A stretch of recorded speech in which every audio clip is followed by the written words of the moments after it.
Hi, today I'm showing you how to activate Hey Google on your LG Q6. First of all, need to open the Google application.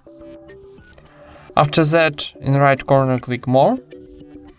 Then go into Settings and tap Voice. Here find Voice Match. And now turn it.